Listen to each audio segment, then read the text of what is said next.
da hausa wannan jawabi ne na tunda shekara tana karewa muna ban kwana da shekarar 2022 kuma a takaice muna godiya da irin gudunmawar da shi Inspector General na 'yan sanda na Najeriya IGP Usman Alkali Baba yake bawa wannan jiha, saboda kokarin da ya yi na bamu kayan aiki da sauran abubuwan da wannan jiha take bukata na gudanar da ayyukanta. Ina kuma so na gode ma shi gwamnan jiha Right Honorable Aminu Bello Masari saboda irin gudunmawar da yake ba jami'an tsaro a wannan jiha domin su gudanar da ayyukansu. Sarakunanmu, sarkin Katsina da sarkin Daura, masu martaba, muna godiya kwarai da irin gudunmawar da suke bamu domin mu cimma nasara a wannan aiki namu.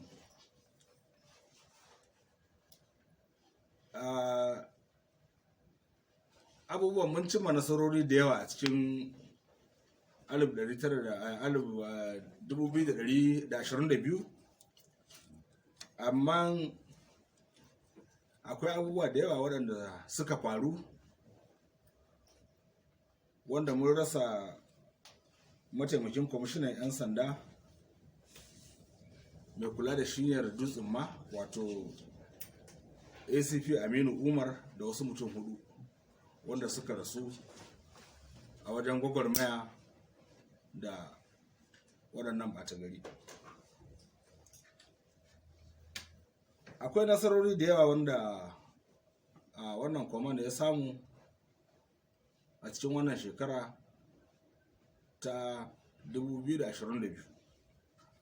Kaɗan daga cikinsu shine an kama masu laifi guda 1,102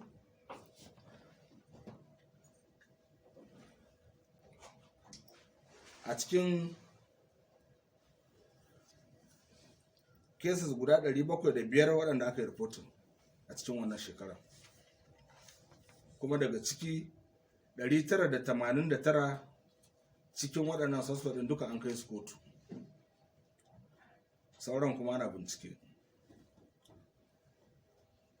Masu fashi da makami an kama guda 177 a cikin wannan shekarar, a cikinsu guda 169 an kai su kotu, guda 8 ana bincike a kansu.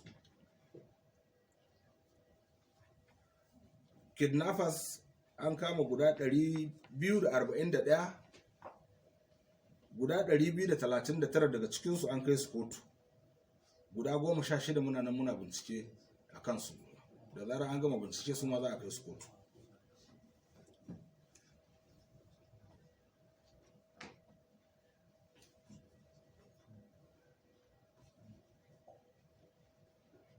Yan fashi da makami da waɗannan bandits ɗin waɗanda muka yi nasara a kansu sun kai su guda 54 wanda an riga an raka su a cikin wannan gwagwarmayar. Mun rasa 'yan sanda guda 5. Allah ya ji kansu, Allah ya gafarta musu. Dabbobi, mun samu dabbobi da yawa, da kan shanu zuwa kan tumaki da awaki. Mun samu jimla guda 1,092 da aka samu a cikin wannan shekara aka karba hannun 'yan ta'adda. Sannan akwai cases na fyaɗe da sauransu wanda duka yawancin an riga an kai su kotu. Sannan akwai makamai waɗanda muka kama guda AK-47 guda 14, an samu locally made fabricated irin na wanda suke na local abunan nan an samu guda 2, sannan akwai 19 irin local made guns nan guda 19 wanda su ma suna amfani da su suna yin ta'addanci. Sannan an samu harsashai sama da guda 81 wanda suke ana amfani da su ne wajen sarrafa AK-47 rifle. Daga ƙarshe ina godiya da sauran jami'an tsaro da mutanen gari waɗanda suke taimakawa da vigilante da kuma ku 'yan jarida waɗanda wannan gwagwarmayar muke ta yi tare da ku, kuma muna muku godiya ƙwarai da gaske saboda irin jajircewa da goyon baya da gudunmawa da kuke bayarwa na kawo ƙarshen wannan ta'addanci a cikin wannan jiha. Muna godiya ƙwarai da gaske. Allah ya saka muku da alheri, Allah ya bar zumunci. Na'am. Okay, dai sunana Abdullahi Garba Jani, wakilin gidan talabijin